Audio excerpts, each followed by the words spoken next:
السلام عليكم ورحمة الله تعالى وبركاته. أنا المهندسة مشاعر حسن عبد الرحمن عبد الله. مرحبا بكم جميعا في قناتنا إلكتريكال ماكس وورلد. في هذا الفيديو سوف نتحدث عن المكثفات وكيفية عملها وحساباتها وأين تستخدم وكيفية قياسها. يوجد أشكال متعددة للمكثفات كما موضح أمامنا، وتستخدم في العديد من الدوائر الكهربائية لأغراض مختلفة، وهو عبارة عن جهاز يخزن الطاقة الكهربائية على شكل شحنات على ألواح تشبه البطارية، حيث نجد أن البطاريات والمكثفات كلاهما تخزن الطاقة، ولكنها تخزن وتطلق الطاقة بطرق مختلفة. وتقوم البطاريات بتخزين الطاقة الكهربائية من خلال التفاعلات الكيميائية، بينما تقوم المكثفات بتخزين الطاقة الكهربائية في المجال الكهربائي. وهذا يعني أن المكثفات يمكنها تخزين وإطلاق الطاقة بشكل أسرع بكثير من البطاريات، ولكنها لا تستطيع تخزين قدر كبير جدا من الطاقة مثل البطاريات. ونجد أن المكثفات بشكل عام أسرع في الشحن والتفريق، مما يجعلها مناسبة للتطبيقات التي تتطلب دفعات سريعة من الطاقة مثل فلاش الكاميرا وتنعيم التباين في خرج مصدر الطاقة الموجودة في أجهزة الشحن المحمولة. ولمعرفة كيفية عمل المكثف نجد أن خزان الماء شبيها جيدا لفهم كيفية عمله. تخيل أنبوب ماء بصمام على جانب واحد، وعندما يكون الصمام مفتوح يتدفق الماء إلى الخارج بمعدل ثابت، ولكن إذا تذبذب ضغط الماء في الأنبوب فسوف يتقلب تدفق الماء أيضا وينقطع التدفق الثابت. وللحفاظ على تدفق ثابت للمياه من الضروري جدا وجود خزان مياه خلال فترات الضغط العالي، وسيتم تخزين الماء الزائد في الخزان خلال فترات الضغط المنخفض، ويستمر تدفق الماء المخزن في الخزان للخارج ويحافظ على تدفق ثابت للمياه كما هو الحال في الدائرة الكهربائية، حيث يعمل المكثف كخزان المياه ويقوم بتخزين الطاقة ويمكن تحريرها لتسهيل انقطاع المصدر. وإذا قمنا بتشغيل دائرة بسيطة بسرعة كبيرة جدا بدون مكثف فسوف يضيء المصباح، ولكن إذا قمنا بتوصيل مكثف في الدائرة فسيظل المصباح مضيئا إذا فصلنا جهد البطارية على الأقل لفترة زمنية قصيرة، لأن المكثف يفرغ في الدائرة الكهربائية ويغذيها. يوجد في المكثف لوحتين معدنيتين موصلتين، والتي عادة ما تكون مصنوعة من الألمنيوم ويتم فصلها عن طريق مواد عازلة مثل السيراميك. والعزل الكهربائي يعني أن المادة سوف تستقطب عند ملامستها لمجال كهربائي. يتم توصيل أحد جانبي المكثف بالجانب الموجب للدائرة الكهربائية والجانب الآخر متصل بالسالب، وعلى جانب المكثف يوجد شريط ورمدا وهذا يشير إلى الجانب السالب. وإذا أردنا توصيل مكثف ببطارية فإن الجهد سوف يدفع الإلكترونات من الطرف السالب إلى المكثف، وسوف تتراكم الإلكترونات في جانب واحد، وهذا يعني أننا قمنا بتخزين الطاقة التي يمكننا إطلاقها عند الحاجة إليها، نظرا لوجود عدد أكبر من الإلكترونات على أحد الجانبين مقارنة بالجانب الآخر. والإلكترونات مشحونة شحنة سالبة، فهذا يعني أن لدينا جانبا سالبا وجانبا موجبا، لذلك يوجد فرق في الجهد. وعلى جانب المكثف نجد قيمتين وهي السعة والجهد، ونقيس سعة المكثف بوحدة الفاراد والتي نرمز لها بالرمز F. وعلى الرغم من أننا عادة ما نقيس المكثف بالمايكرو فاراد، القيمة الأخرى هي الجهد ونقيسه بالفولت، وله حد أقصى يمكن للمكثف التعامل معه، وحيث نجد أن المكثف له جهد معين إذا تجاوز هذا فسوف ينفجر المكثف.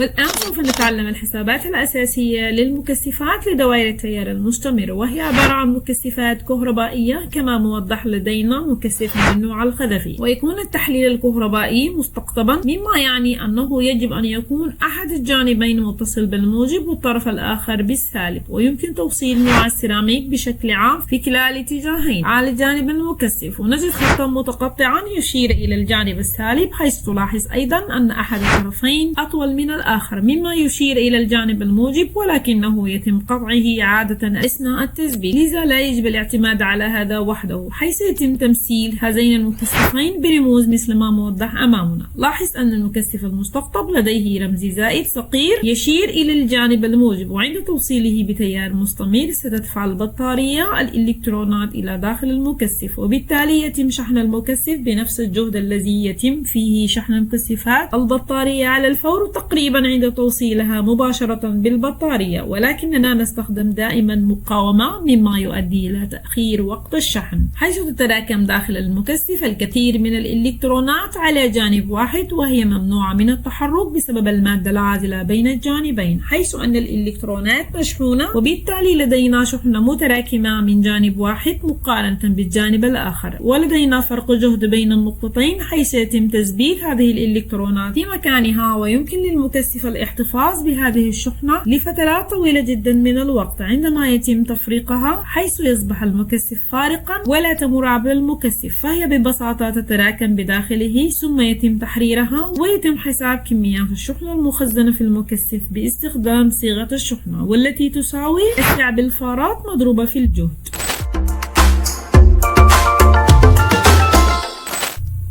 إذا وضعنا مكثفات على التوازي مع المصباح وأزلنا البطارية، فنجد أن المكثف يبدأ في العمل ويضيء المصباح وينخفض تدريجيا حتى يتم تفريق المكثف. وإذا استخدمنا مكثفين يمكننا تشغيل المصباح إلى أطول زمن ممكن. دعنا نقول أن المكثف الأول بسعة 1000 مايكروفاراد والمكثف الثاني أيضا بسعة 1000 مايكروفاراد، حيث يمكننا بسهولة حساب سعة المكثفات الكلية في حالة التوازي بجمع الساعتين لإعطائنا القيمة الكلية، وهي 2000 مايكروفاراد، حيث يمكننا زيادة أكبر عدد من المكثفات في الدائرة الكهربائية لإعطاؤنا زمن تفريق أطول، ويكون المجموع الكلي للمكثف هو عبارة عن جمع سعة جميع المكثفات الموصلة في دائرة واحدة لإعطائنا القيمة الإجمالية للمكثف، وذلك يمكن أن يساعد في حالة احتياجنا إلى قيم أعلى للمكثف. إذا لم يوجد لدينا قيم أعلى يمكن استخدامها، ومثال لذلك إذا أردنا استخدام مكثف بسعة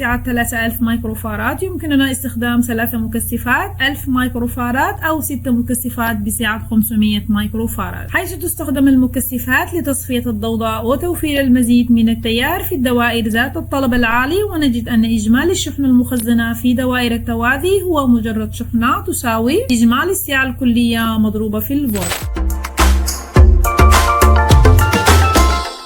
وإذا وصلنا مكثفات على التوالي مع مصباح كهربائي، وعندما نضغط على مفتاح التشغيل فسوف يضيء المصباح، ولكنه يصبح بعد ذلك باهتا، ويصل المكثف إلى مستوى جهد البطارية، وبمجرد أن يحقق ذلك سينطفئ المصباح. وتذكر دائما أن الإلكترونات لا تتدفق عبر المكثف بسبب المادة العازلة الموجودة داخل اللوحات، ونجد أن الإلكترونات التي تتراكم ببساطة داخل المكثف يتم رفضها، وكمية متساوية من الإلكترونات تخرج من اللوحات المقابلة، لذلك لا يمكن للتيار أن يتدفق إلا عندما يتم شحن المكثف أو تفريقه. وحاليا مع إزالة البطارية لا يوجد طريقة لتفريق المكثف، لذلك سيحافظ الجهد على نفس المستوى، ولا يهم إذا قمنا بتوصيل البطارية أو فصلها فلن يعمل المصباح. ولكن إذا وفرنا مسار آخر عند الضغط على المفتاح يمكن للمكثف التفريق حتى تتمكن الإلكترونات من التدفق عبر المصباح وإضاءته، وسيصبح باهتا حيث يقوم المكثف بالتفريق. وإذا كان لدينا مكثفين على التوالي وقيمة كل منهما 470 مايكروفاراد و10 مايكروفاراد، يمكن حساب القيمة الكلية للسعة كما موضح في هذه المعادلة، وما علينا عمله فقط تعويض قيم المكثفات في المعادلة وإجراء العمليات الحسابية بهذه الطريقة، مما يعطينا 9.79 مايكروفاراد. ونلاحظ أن السعة الإجمالية للمكثفات أقل من القيمة الأقل للمكثفين، كما هو الحال في توصيل المقاومات على التوازي، وذلك يعني عند دمج هذه السعة على التوالي فإننا نزيد سمك المادة العازلة، وبالتالي تنجذب الإلكترونات سالبة الشحنة إلى الثقوب المشحونة شحنة موجبة على الجانب الآخر، وسوف تصبح الثقوب المشحونة شحنة موجبة على الجانب الآخر الأضعف، بحيث يتم الحصول على الشحنة الكلية للمكثفات الموصلة على التوالي باستخدام هذه الصيغة التي تنص أيضا على الشحنة تساوي السعة الكلية مضروبة في الجهد. ومن السهل جدا حساب الشحنة التي يحملها كل مكثف على حدة في دوائر التوالي، لأنها تحمل نفس الشحنة الإجمالية التي يحملها كل مكثف بنفس عدد الإلكترونات عندما يكون على التوالي، وذلك لأنه عندما نقوم بشحن المكثفات يكون التيار هو نفسه تماما في جميع أجزاء الدائرة، وتم دفع نفس العدد من الإلكترونات التي تم دفعها إلى لوحة واحدة من اللوحة المقابلة، لذلك لا يمكن شحن كل مكثف على التوالي إلى نفس المستوى وهو أصغر مكثف، وبالتالي هو العامل المحدد. ولكن نظرا لأن كل مكثف يمكن أن يحمل سعة مختلفة، فإن جهد كل مكثف يكون مساويا للشحنة مقسوما على السعة الكلية للدائرة الكهربائية. وفيما يخص زمن شحن المكثف، إذا كان لدينا بطارية 9 فولت ومكثف 100 مايكروفاراد ومقاومة 10 كيلو أوم ومفتاح تم توصيلهم جميعا على التوالي، وتم تفريغ المكثف بالكامل إلى جهد 0 فولت، وعندما نغلق المفتاح نجد أن المكثف سيقوم بالشحن ويزداد الجهد حتى يصل إلى نفس مستوى جهد البطارية، ونجد أن زيادة الجهد ليست فورية بل ستكون زيادة تدريجية بشكل منحنى أسي في البداية، ويزداد الجهد بسرعة ثم يتباطأ حتى يصل إلى نفس مستوى جهد البطارية. وتم تقسيم هذا المنحنى إلى 6 أجزاء، ولكن سنهتم فقط بال5 أجزاء الأوائل، لأن عند الجزء الخامس نجد قيمة الجهد الكامل حتى نتمكن من تجاهل أي شيء يتجاوز هذا. كل جزء يمثل ثابت زمني، لذلك بما أن لدينا 5 أجزاء يكون لدينا 5 ثوابت زمنية، وسوف يستغرق الأمر 5 ثوابت زمنية لشحن المكثف من 0 إلى أقل من 100% تقريبا. وما علينا القيام به هو حساب طول الثابت الزمني ثم نضرب ذلك في 5 لحساب الثابت الزمني، ويمكننا استخدام هذه الصيغة لحسابه بالثواني. المقاومة بالأوم مضروبة في استيعاب الفاراد، ونجد أن في هذا المثال الثابت الزمني يساوي ثانية واحدة فقط، وبالتالي فإن 5 منها تساوي 5 ثواني، مما يعني أن المكثف يستغرق 5 ثواني حتى يتم شحنه بالكامل ل 9 فولت. وإذا كانت المقاومة 1000 أوم فسوف يكون الثابت الزمني 0.1 ثانية، لذا يستغرق الأمر 0.5 ثانية للوصول إلى 9 فولت. وإذا كان المكثف 1000 مايكروفاراد فيستغرق المكثف للشحن 50 ثانية إجمالا، وبالتالي يمكننا حساب مستوى الجهد في كل مرة للثابت الزمني، ونجد أن الجهد في الجزء الأول 63.2%، وفي الجزء الثاني 86.5%، وفي الجزء الثالث 95%، وفي الجزء الرابع 98.2%، وفي الجزء الخامس 99.3%. لذلك نجد أن الفولت لن يصل أبدا إلى 100%، ولهذا السبب نجد أننا أخذنا فقط ال5 أجزاء للثابت الزمني. لذلك في هذا على سبيل المثال يصبح جهد المكثف في الجزء الأول 5.68 فولت، وفي الجزء الثاني بعد ثانيتين يصل 7.78 فولت، وبعد 3 ثواني 8.55 فولت، وبعد 4 ثواني 8.83 فولت، وبعد 5 ثواني 8.94 فولت. وبما أن هذه الدائرة على التوالي نجد أن التيار يتناقص، بينما جهد المكثف يتزايد إلى قيمته القصوى، وعنده لا يتدفق أي تيار في الدائرة الكهربائية. إذا كانت قيمة المقاومة عبارة عن مصباح فإنه يصل على الفور إلى السطوع الكامل عند إغلاق المفتاح، ولكن بعد ذلك يصبح المصباح باهتا عندما يصل المكثف إلى الجهد الكامل.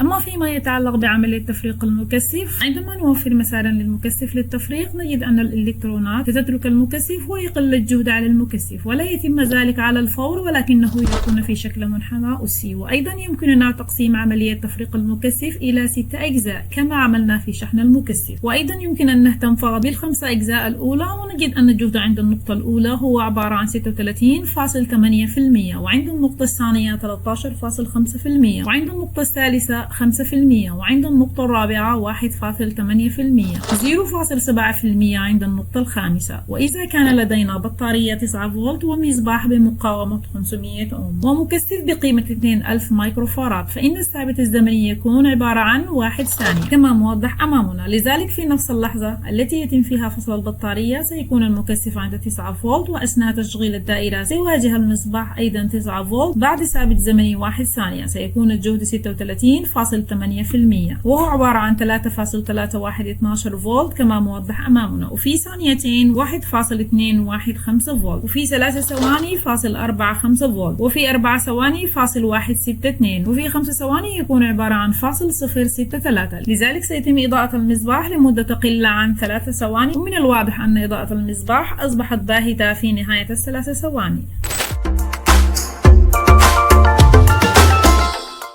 أما لقياس سعة المكثف يمكننا قياس السعة والجهد المخزن باستخدام جهاز الملتيمتر، وللتأكد من الجهد على المكثف نقوم بالتبديل إلى جهاز التيار المستمر على جهاز القياس، ثم نقوم بتوصيل أطراف الجهاز بطرف الموجب والسالب للمكثف. وإذا حصلنا على قراءة فولت فيجب علينا تفريق ذلك عن طريق توصيل الأطراف بمقاومة والاستمرار في قراءة الجهد إلى أن نصل إلى نطاق الملي فولت قبل التعامل معه، وإلا قد نتعرض على صدمة كهربائية. ولقياس السعة نقوم بتحويل مقياس الملتيمتر إلى وظيفة المكثف ونقوم بتوصيل الأطراف، وبعد فترة قصيرة يعطينا القراءة المحتملة ونحصل على قراءة قريبة من القيمة الأساسية ولكن ليست دقيقة. ومن أهم استخدامات المكثفات تستخدم في الدوائر الإلكترونية الصغيرة وكذلك في المحركات الحسية ومراوح السقف ووحدات تكييف الهواء، ويمكننا الحصول على وحدات أكبر لتصحيح معامل القدرة الضعيف في المباني الكبيرة، وسوف نتحدث عنه في الفيديوهات القادمة إن شاء الله بالتفصيل. وذلك لأنه عندما يكون هنالك الكثير من الأحمال الحسية في الدائرة الكهربائية فإن أشكال موجة التيار والجهد سوف تكون غير متزامنة مع بعضها البعض، وسوف يختلف التيار عن الجهد، ولذلك نستخدم المكثف لمواجهة ذلك وإعادة الاثنين إلى المحاذاة. وكذلك يمكن استخدامها في تنعيم التيار عند تحويل التيار المتردد إلى تيار مستمر، ولهذا نجد المكثفات تستخدم بكثرة في معظم الدوائر الإلكترونية. وإلى هنا أصدقائي نكون وصلنا إلى نهاية الفيديو، ونتمنى أن يكون مفهوم المكثفات وكيفية عملها وحسابها وكيفية قياسها وأين تستخدم واضح للجميع. وشكرا لكم جميعا لدعمكم المستمر، وللناس اللي بتشوف القناة لأول مرة اشتركوا في القناة حتى تصلكم جميع الفيديوهات القادمة. وإلى ذلك الحين السلام عليكم ورحمة الله تعالى وبركاته.